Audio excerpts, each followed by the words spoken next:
la declaración de la ministra del Pueblo, la ministra Lenia Batres Guadarrama, y es que el día de ayer por la noche compartió en sus redes sociales una declaración en donde señala a los ministros integrantes de la primera sala de la Suprema Corte y la manera en la que están encubriendo a Ricardo Salinas Pliego, negándole a la ministra Lenia Batres conocer de todos los asuntos relacionados con Grupo Electra, TV Azteca, etc.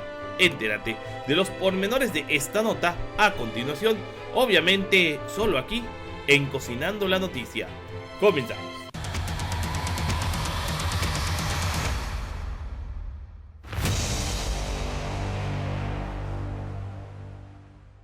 Amigos, ¿qué tal? Excelente mañana de jueves 12 de junio y sí, así como ustedes lo están escuchando, ayer por la noche, la ministra del Pueblo, la ministra Lenia Batres Guadarrama, hizo uso de sus redes sociales para dar a conocer un video en el que exhibe la manera en la cual ministros de la Suprema Corte siguen siendo corrompidos por Ricardo Salinas Pliego. Recordemos que todavía hace unos días, la presidenta de México, la doctora Claudia Sheinbaum Pardo, hacía un llamado para que los ministros no dejaran de cobrar los miles de millones de pesos que deben evasores fiscales. Esta propuesta, por ejemplo, del ministro calderonista Ortiz Mena. Pues así fue como habló contundentemente la ministra Batres sobre los asuntos que no la dejan conocer de Ricardo Salinas Pliego. Vamos a verlo.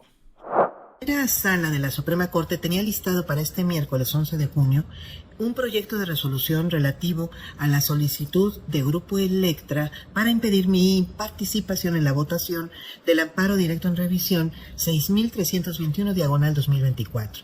En este caso, la empresa impugna el pago de un crédito fiscal que originalmente se determinó por 33.306 millones de pesos por concepto de impuestos sobre la renta, actualización, recargos y multas correspondientes al ejercicio fiscal 2013. En el impedimento planteado por Electra se afirma que tengo aversión contra Ricardo Salinas Pliego, dado que hace 10 años afirmé que debería pagar sus impuestos. La empresa alega como evidencia diversas publicaciones realizadas en redes sociales de 2014 a 2021 en las que opino sobre notas informativas de medios de comunicación.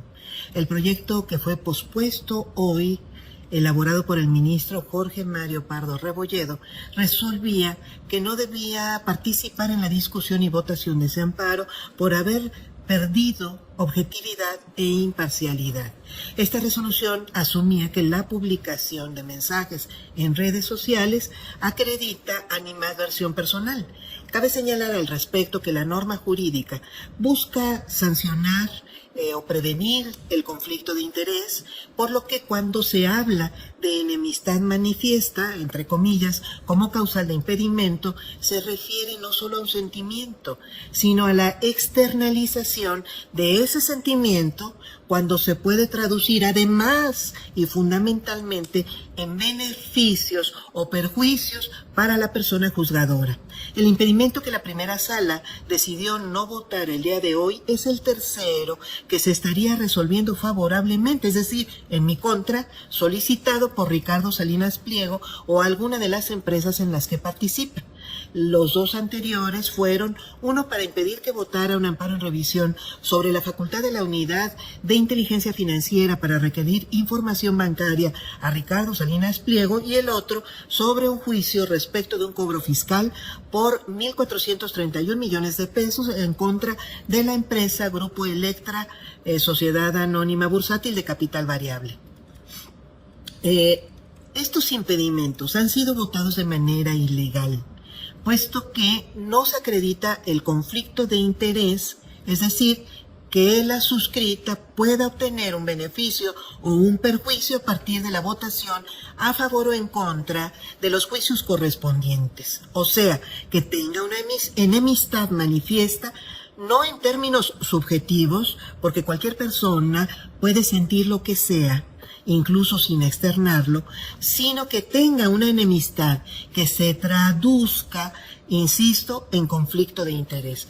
En los dos casos contra la empresa Electra anteriores, peor aún, resulta que la enemistad manifiesta que tendría que actualizarse y comprobarse no se refiere a la persona física Ricardo Salinas Pliego, sino a la persona moral Grupo Electra, respecto de la cual no solo no he externado opinión alguna, sino que ni siquiera tengo alguna percepción subjetiva u objetiva, como tampoco la tengo respecto de sus propietarios, accionistas, de quienes ni siquiera conozco su nombre.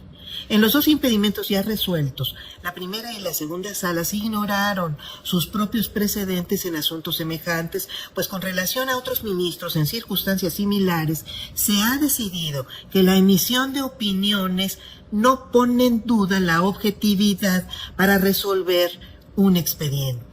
Así sucedió con los impedimentos 39-2024, 40-2024, 42-2024, resueltos los tres por la primera sala, y con los impedimentos 7-2025 y 8-2025, resueltos por la segunda sala. La sentencia propuesta por el ministro Pardo Rebolledo contradice lo que ya ha sostenido la Suprema Corte en ambas salas al cuestionarse mi objetividad derivada de la opinión emitida en una red social cuando ni siquiera era ministra de esta Corte, en pleno uso de mi libertad de expresión con motivo de afirmaciones de rechazo al cumplimiento de una obligación que se encuentra dispuesta en el artículo 31 de la Constitución Política de los Estados Unidos Mexicanos. Algunos ministros que sí parecen tener interés particular por resolver estos asuntos han censurado mi libertad de expresión de manera retroactiva, con argumentos insostenibles y absurdos para convertir esas opiniones antiguas en causa de impedimento. Es como si a Messi lo expulsara el Inter Miami por haber opinado hace 10 años que el mejor equipo de fútbol era el Barcelona, si me permiten un símil. Y seguramente, como en este caso, sus opiniones no habrían de haber sido motivo de expulsión. Por otro lado, llama la atención que cada vez se refine más la estrategia para abordar en esta Corte los asuntos del señor Salinas Pliego y las empresas en las que participa. En esta ocasión, con el impedimento anterior, no sería la segunda sala, como en el impedimento anterior, no sería la segunda sala la que votaría el impedimento en mi contra, porque el solicitante lo presentó respecto de varios ministros de la propia segunda sala, lo que obligaba a que se votara en la primera sala con mayor consenso y sigilo al respecto. Llama la atención justamente esta estrategia jurídica porque está implicado, y es muy delicado, no solo el particular y las empresas en que participa, sino la propia Corte. Primero, porque pasivamente aceptó una retahíla de 56 impedimentos y recursos como táctica dilatoria que permitieron posponer por lo menos 7 meses la resolución de estos juicios. Además, se han aprobado sentencias sin proyecto, lo que no está siquiera previsto en la norma de la Corte o en la normativa de la Corte, como en el caso del amparo directo 29-2020 concerniente a la empresa Total Play, también parte integrante del mismo grupo empresarial, en el que se propuso un proyecto que resolvía el pago total de un crédito fiscal por 645 millones de pesos, y sin siquiera presentarse un nuevo proyecto, se decidió en plena sesión autorizar una deducción por más de 621 millones de pesos, lo que implicaba, de acuerdo con nuestro reglamento, que esa sentencia modificada proviniera de otro ministro al que se hubiera retornado previamente el asunto, y eso no sucedió. Lo mismo ocurrió con el impedimento votado en mi contra para resolver sobre las facultades de la Unidad de Inteligencia Financiera. En esa sesión el proyecto de sentencia negaba el impedimento, pero se resolvió que sí procedía, lo que habría implicado elaborar una nueva sentencia que lo argumentara antes de votarse, y ello tampoco ocurrió. Esta Corte ha sido partícipe de la más amplia y escandalosa estrategia que me ha tocado observar para manipular resoluciones. impedimentos y recursos como táctica dilatoria, aprobación de proyectos inexistentes, envío a otra sala para aprobar más rápido los impedimentos o que no se llame la atención, forzar un quórum que no va a ser quórum, sino el voto manipulado que implica resolver de manera segura en el sentido en que desea el particular. Si estas fueran resoluciones legales, no tendrían por qué tomarse tantas molestias. Como ministra no puedo presumir la existencia de ningún adeudo de nadie, pero en este caso ya se eximió del pago de 621 millones de pesos a una empresa de este grupo empresarial que se resolvió de manera injustificada.